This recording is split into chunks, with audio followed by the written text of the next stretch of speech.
Greetings in the name of Yahushua Mashiach, our King, our High Priest, Kohen forever through the order of Melchizedek, and our Alua, Yahuwah, all esteem, honor, and glory unto Yahuwah Kodesh name.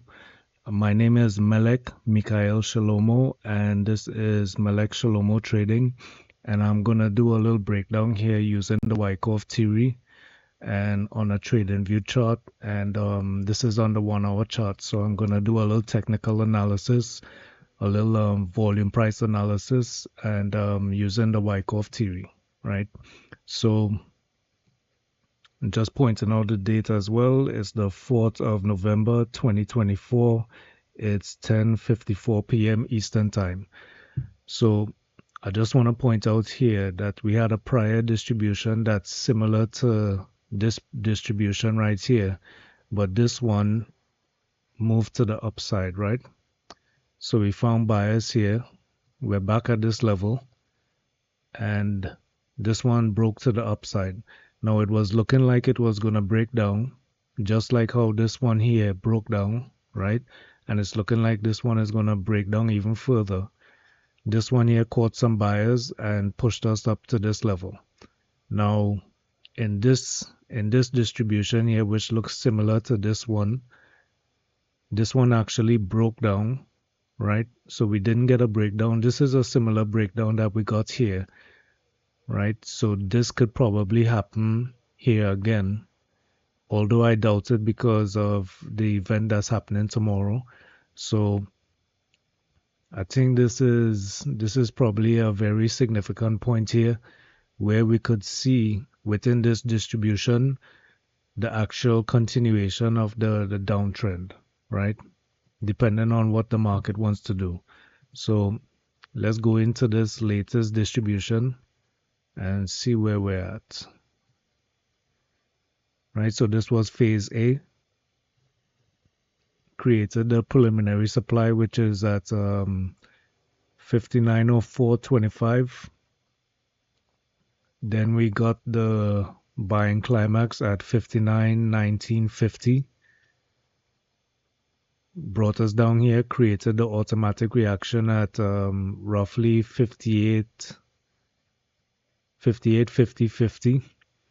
And then this created the secondary stop up here at, let me just use the arrows, point this out.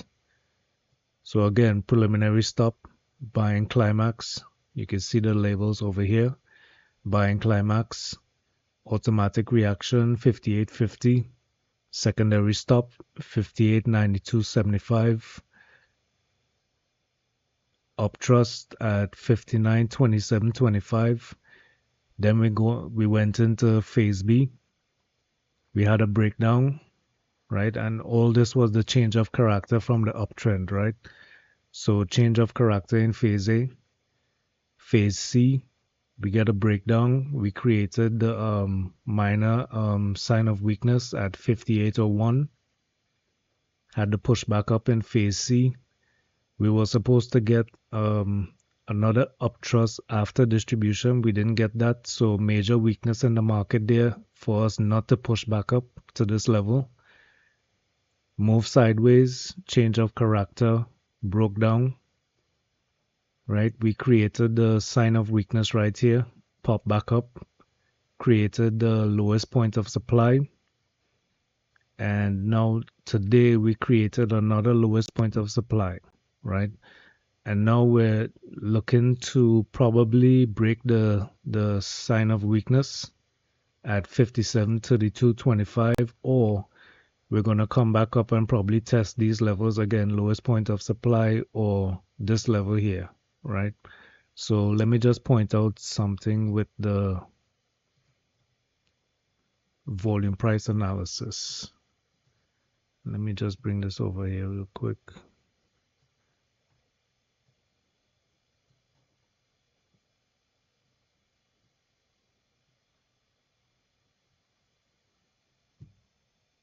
All right, so looking at the chart here, I'm going to throw on some dynamic price pivots. These levels show where pivot levels are, right? So according to quantum trading, this is a pivot level right here, right? So it deals with the pattern of the candles, and also the volume attributed to those candles. And this is the dynamic volatility. So this pops up here as a sell volatility, and this is a buy volatility, right? So usually you get the both on both sides, right? So this shows when the candle moves out of the ATR of the prior candles. So when you get these big moves, you get the volatility trigger. So if you look at here, you can see where the reversal develops when we get this buying pivot, right? So it's a supporting pivot, and then we get that move up. When you get something like this, the red one, that's a selling pivot. So that's the first thing I'm gonna point out here, that this is looking like it's signaling a continuation to the downside for us to get the sign of weakness, which is move lower, right? Now, from a volume price analysis perspective, I'm gonna look at this candle here, right? So looking at this candle, looking at the volume related to this candle here, right? So we could say that this is buying, this is a buying candle, is a major wick to the bottom, and we have a buying pivot at the bottom of it, right? Now, if it's buying, look at this candle here, same volume, smaller, and we could say now that this is probably selling, right? Selling into the buyers, because we have the same volume, very narrow candle, but it's a wick to the upside, right? So any buying that came in here is looking like it's getting absorbed here by sellers, right? Now we have the follow through here. We have a volatility trigger on this candle. Notice though that the volume is basically the same as this candle, but it's much wider. Well, not much, yeah, a little. You could say much wider, right? So let's measure the range on this candle here, just for good measure. Let's measure this. Nope, that's not what I want to do.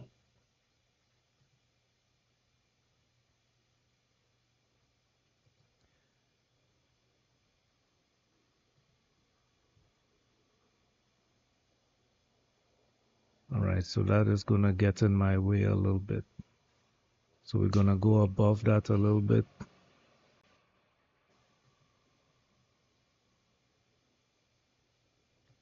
So approximately 2450 points, right? On this candle right here. So let's check the other candle. Let's see what's the range on this. So this one is approximately 3975 points. Same, roughly the same volume, much wider in price action. So I would say that this is a anomaly right here, right? It's way too much movement to the downside for this volume, right? So moving on to the next candle, we see we have buyers coming in, roughly the same volume, just a little lower, and it shows that it didn't really engulf this candle or get back to its range, right? So we could say that that's a cool relationship between volume and range. Now we get some buying wicks here coming in.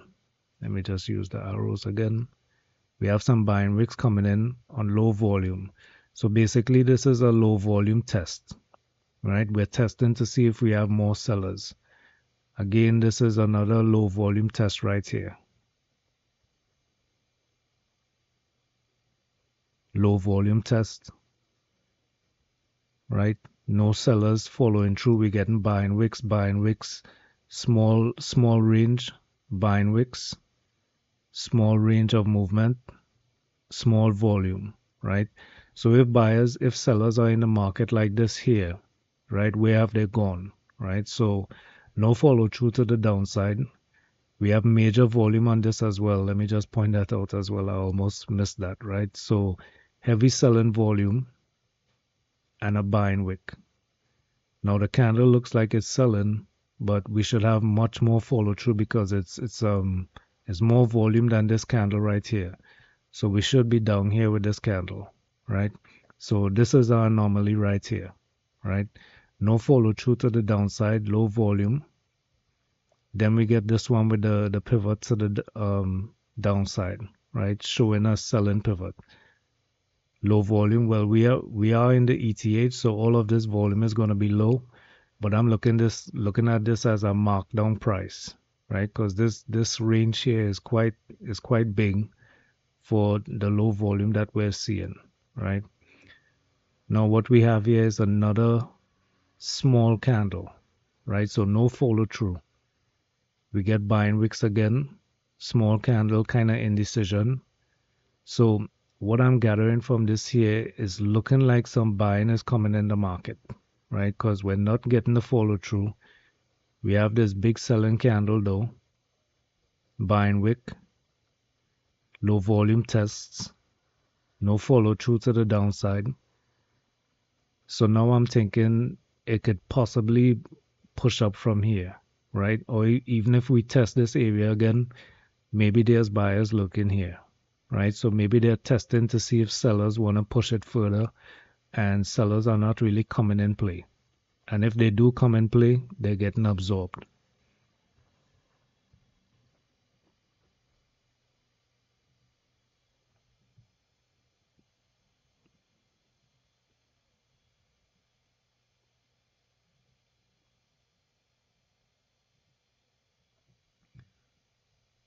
All right, so these are the weekly camarilleas. I'm going to throw these on here and see what kind of support levels we're at.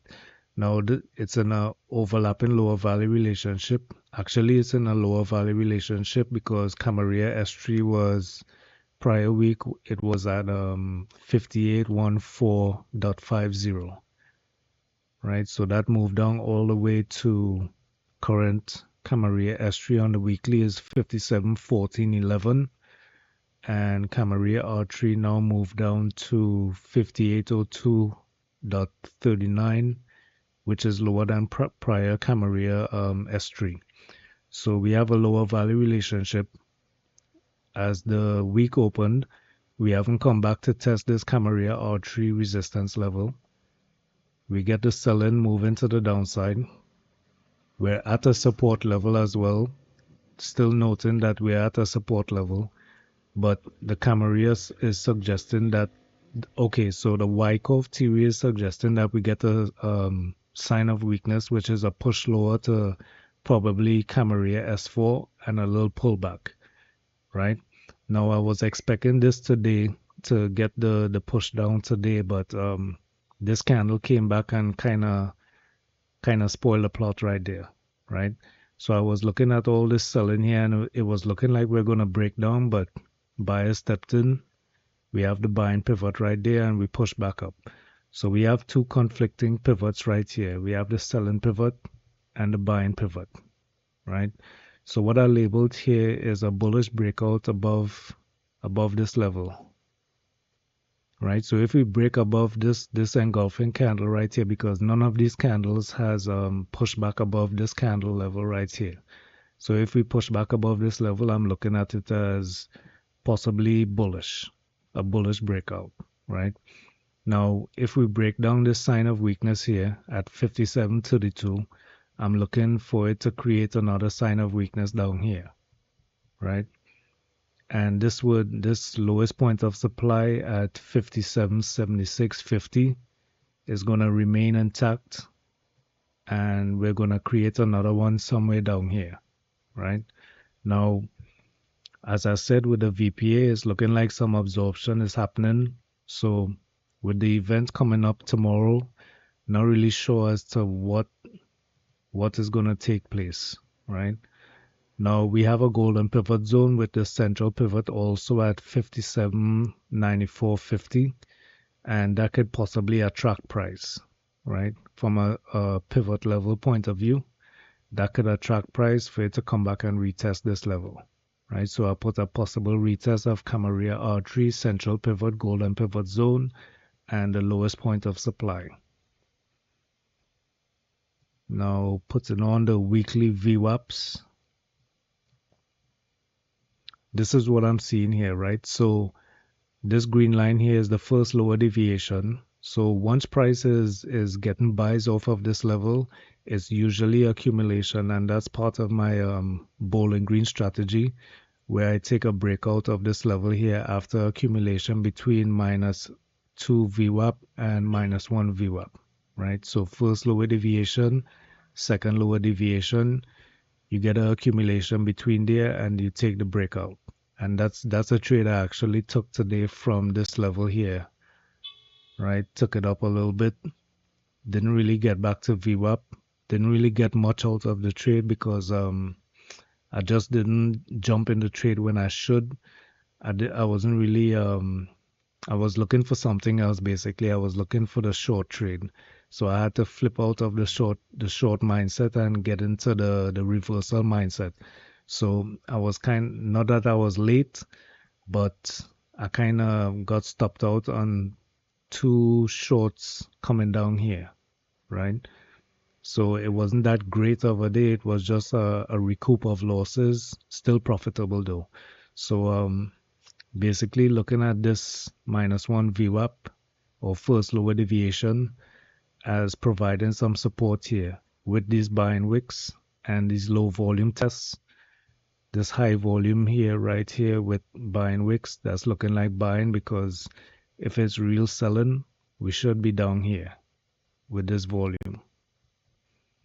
Yeah, so that's what I'm looking at there with these notes, right? If we do get a break of this, or if this comes down here and we start getting some volume, then we'll get the sign of weakness, come down to Camarilla S3, possibly even break further to floor pivot S1, 56.9250. And if not, if this is buying accumulation right here, plus is coupled with this level right here, this consolidation, maybe if buyers step in again. So you can see like with the event tomorrow, right? We could possibly get into something like this and get like a huge run up, right?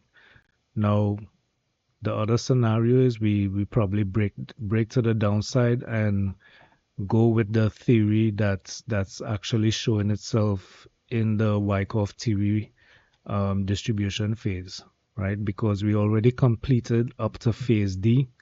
So let me take off all this stuff here.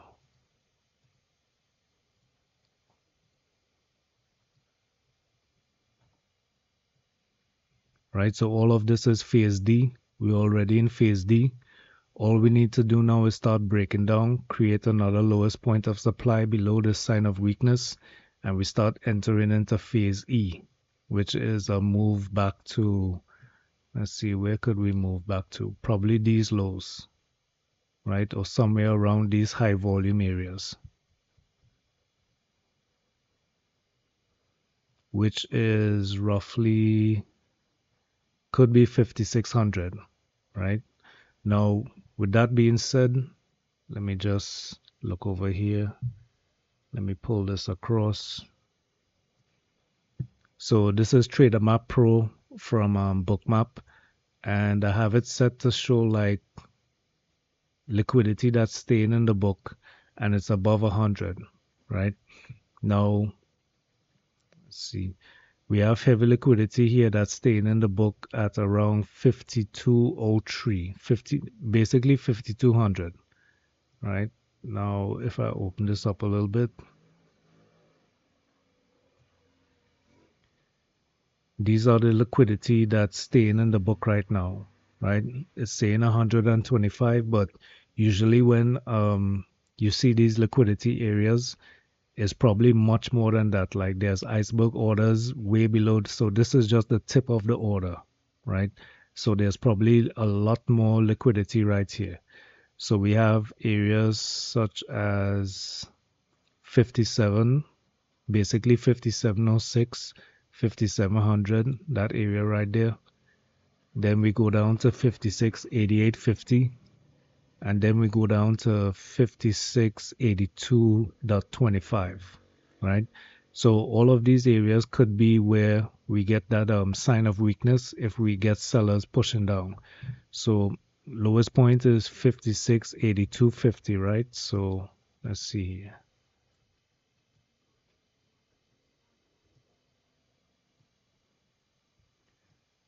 So where is 5682.50? Let's see.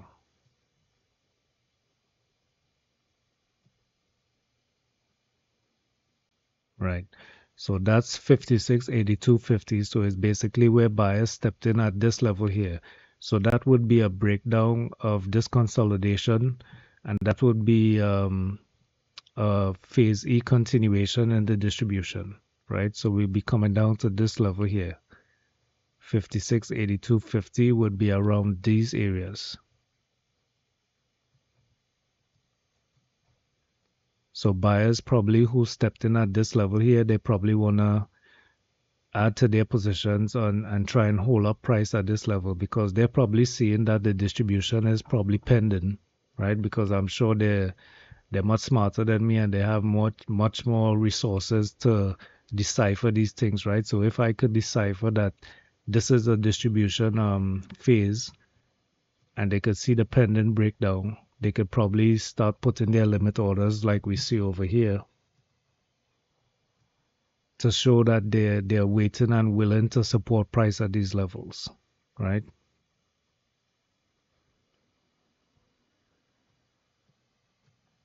Now let me just throw back on the floor pivots. Right, so floor pivot S1 is basically 10 points away from that level, right? So I could see floor pivot S1 being one of the targets coming down here for 5682.50 breakdown. And if we throw on the Camarilla, then we have Camarilla S4 at 5669, 5669.98. So basically 5670, right? So somewhere in between this level here, we could get that breakdown to 5682.50. So it's basically falling into a support zone. So I can see why these guys are putting liquidity at that level because it's basically in a support area, floor pivot S1 and Camarilla S4, right? So yeah, that's basically my thesis right there, Wycoff theory. Some bookmap liquidity, the floor pivots and the Camarillas, all suggesting lower value. So it's up to buyers to probably step in here and prove us otherwise.